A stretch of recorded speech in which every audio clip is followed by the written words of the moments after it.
12টার দিকে আমি তারা গেটের সামনে দিয়ে আসছি, তাই বসাত। তারপরে কি হলো? এরপর আমি নানুরে গুসলোর পানি আনাত গেছি, ওই রেতে দেশে বাড়ি ছেলে একটা আইসে, ওটারে দেখে দেখছি তাই বাই যারে 12টার দিকে। যে ছেলের সঙ্গে গেছে এটার বয়স কত? 3.5 বা 4 বছর হইব। বুঝছি।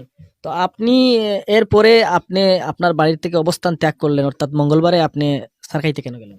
আমি আমার নানু লাগে তোরা ঔষধ আনাতে গেছি স্যার খাইবে এই যারা। ঔষধ কি মানে খানাইঘাট বাজারে নাই? এটা কুজাইছি, আমি পাইছি না।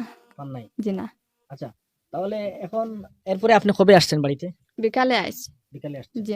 ইতিমধ্যে কানাইঘাট আলোচিত মুনতাহার লাশ পাওয়া গিয়েছে। যে এই যে ঘাতক যে মহিলার নাম মার্জিয়া আক্তার, তো সে এই ঘটনার সাথে জড়িত রয়েছে বলে আমরা ধারণা করি।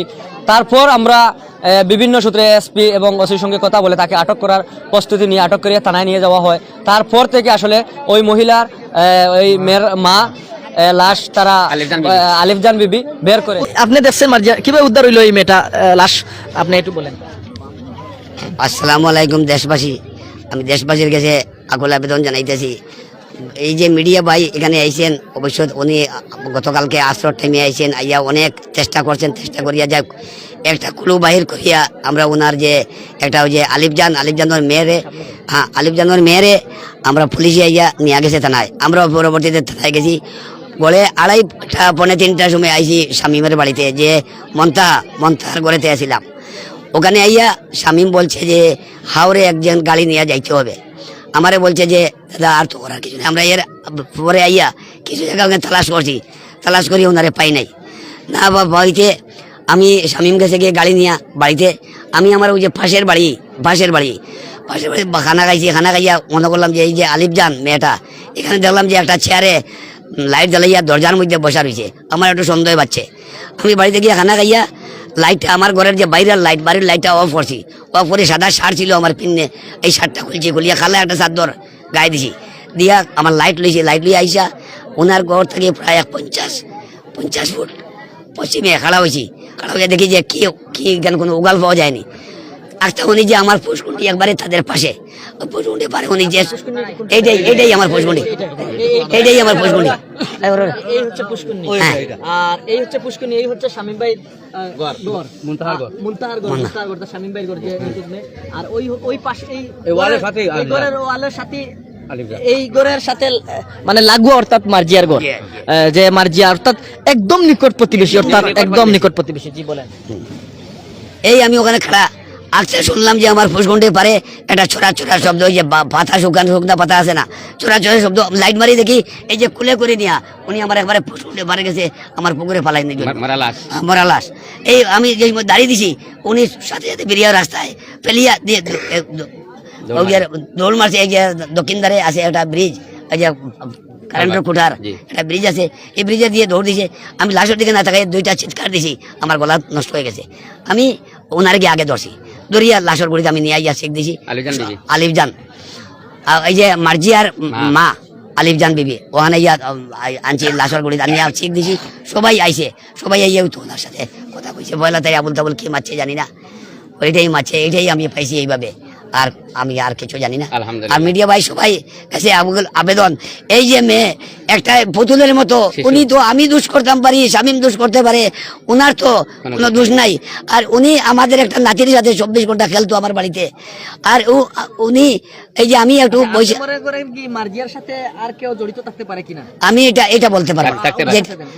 আচ্ছা শোনেন, এটা আমি জানি না, কেউ থাকতে পারে, আমি এটা জানি না, যেটা জানি না এটা আমি বলবো না। আসলে অত্যন্ত হৃদয় বিদারক কষ্ট নিয়ে বলতে হচ্ছে, গোটা ওয়ার্ল্ড আউট আজকে সপ্তাহ 10 দিন থেকে গোটা ওয়ার্ল্ড আউটে মানে সব জায়গা থেকে, সব মহল থেকে খোঁজাখুঁজি হচ্ছে, কিন্তু আমাদের ঘরের পাশে লাশটা আমরা কেউ বলতে পারি না। আপনাদেরকে অশেষ ধন্যবাদ জানাই, আপনাদের গতকালকের রিপোর্টের মাধ্যমে থানার ওসি সাহেব তদন্ত করে মেয়েটাকে নিয়ে জিজ্ঞাসাবাদের পর গতকালকে রাত্রে মেয়েটায় লাশটা অন্যের উপরে দুষ্টা চাপানোর চেষ্টা করতে একটা গর্তে থেকে বাইর করে ফুসকুনি পালানোর চেষ্টায় সেই মালিকে হাতে নাতে মেয়েটাকে ধরে ফেলছে। তো আমরা সবাই কৃতজ্ঞতা এবং ধন্যবাদ জানাই। আসলে মুখের ভাষাগুলো হারিয়ে ফেলছি আমরা সবাই, এলাকাবাসী সবার দোষ দাবি যেদের জনসম্মুখে ফাঁসি দেওয়া হোক, যাতে আমাদের এলাকার আশপাশে কোনো মানুষ যেন এভাবে তার বাচ্চাকে না হারাইতে পারে, এভাবে তার ছেলেকে না হারাইতে পারে, সবাই যেন আমরা সুখে শান্তিতে বসবাস করতে পারি। কিতা কইতাম সম্পর্কে বাসা হারাইলিছি আমার নাতিন, বাতিজার করে নাতিন হইল মুনতাহা, একই ব্লাডের আমি কত হাজার ফোন আমার মোবাইলও ঘন্টায় আয়, একটা রিসিভ করি আর 10টা আমায় মানুষের সান্ত্বনা দিতে পারি না, কারণ মানুষগুলা এই মুনতাহার কারণে তাদের মূল্যবান সময় নষ্ট করি, তাদের টাকা খরচ করি, যোগাযোগ রাখার চেষ্টা করে, কিন্তু আমি ব্যক্তিগতভাবে সবার ফোন ধরতে পারছি না। অনেক মানুষ আমার গালাগালি করছে, এটা আমি খুশি, কারণ একটা মানুষের তার মূল্যবান সময়, আমার আত্মীয় কারণে একটা বাচ্চার জন্য তার মূল্যবান সময় নষ্ট করিয়া টাকা নষ্ট করিয়া জানতো স্যার, তথ্য দিত স্যার, আমি অনেক সময় দিতে পারছি না, আন্তরিকভাবে দুঃখিত। আমি রাত 11টা 30 মিনিটের সময় মোবাইল এরোপ্লেন লাগাইয়া ঘুমাইবার লাগি হয়েছে যে আর আমার পক্ষে ফোন রিসিভ করা সম্ভব হইতেছে না, যেহেতু আমার নাম্বার দেওয়া হয়েছে, অথবা সবার লগে অল্প হইলেও কিছু মাথা লাগে। আপনাদেরকে অসংখ্য ধন্যবাদ। প্রথমে আমি আমার মাহবুদের প্রতি শুকরিয়া আদায় করি আর যে আপনারা সহযোগিতায়, আপনাদের অক্লান্ত চেষ্টার ফলে আজ এই পর্যন্ত আমরা মোরা লাশটাও পাইছি, আর কোনটা না পাইলে শেষ আত্মার ওটাও শান্তি দিয়ার আমরা যতখান চেষ্টা তদবির করছি, দেশবাসী সহ আপনারা ইলেকট্রনিক প্রিন্ট বিভিন্ন মিডিয়ায় আমরা সর্বাত্মক সহযোগিতা করছি। আর আজকে যেই ঘাতক মার্জিয়া, কি নাম কি মার্জিয়া, মার্জিয়া যে আলিফজান বিবি মার্জিয়া, আলিফজানের মা, এটার নাম হইল শুনছি কুতুবজান, এরা যে চক্র করিয়া, এটা তো আমরা কোনোদিন কল্পনা করছি না। পাশের করে প্রাইভেট পড়াই তো মার্জিয়াও গিয়ে কিছুদিন আগে শুনছি স্বামী প্রাইভেট পড়ানি বন্ধ করিচ্ছেন, কিতার লাগি তাও আমি জানি না, যেহেতু আমি পুরান বাড়ির থাকি প্রায় 200 গজ পশ্চিমে, এটা আমি জানি না, এটা নিয়ে আমার নাগলানের কিছু নাই। হঠাৎ করে নাতিন যখন আরি গেছে কি সকল অবাক হয়ে গেছি, আমরা চেষ্টা তো করি, আর আমরা এলাকাত সাধারণত এই ধরনের ঘটনা কোনোদিন ঘটছে না। আমরা শুনেছি পত্রপত্রিকায় পাই, মোবাইলও পাই, বিভিন্ন জায়গার দূর দূরান্ত হয়, কিছুদিন বাদে দেখা যায় যে বিভিন্ন টিভির মাধ্যমে, বিভিন্ন নিউজের মাধ্যমে লাশটা পাওয়া গেছে। বিশেষ করে ব্রাহ্মণবাড়িয়াত একটা লাশ বারবার, যত এই যাবৎ মনে হয় সর্বনিম্ন 500টা ফোন আইছে গতকালকে আমার কাছে, এবং ছবি আইছে। আমি কইছি যে ওখানে আমাদের অ্যাড্রেস ঠিকই ব্যবহার করা হয়েছে, কিন্তু ওই মুনতাহা আমাদের মুনতাহা না। এখন এই যে ঘাতক আসামি যেটা, এটাতে দেখছি আমরা লাশর খান্দাত 500 দড়ি লাগাই, গরুর রশি লাগাই, রশি কেমনে, এই কি অন্যায় করছিল এই শিশু বাচ্চাটি, অন্যায় আমি করতে পারি, স্বামীমে করতে পারে, তার ওয়াইফে করতে পারে, পাড়া প্রতিবেশী অন্য কেউ করতে পারে, এই অবুধ শিশুটা কি অন্যায় করছিল, এই মেয়েটারে হত্যা করা হয়েছে।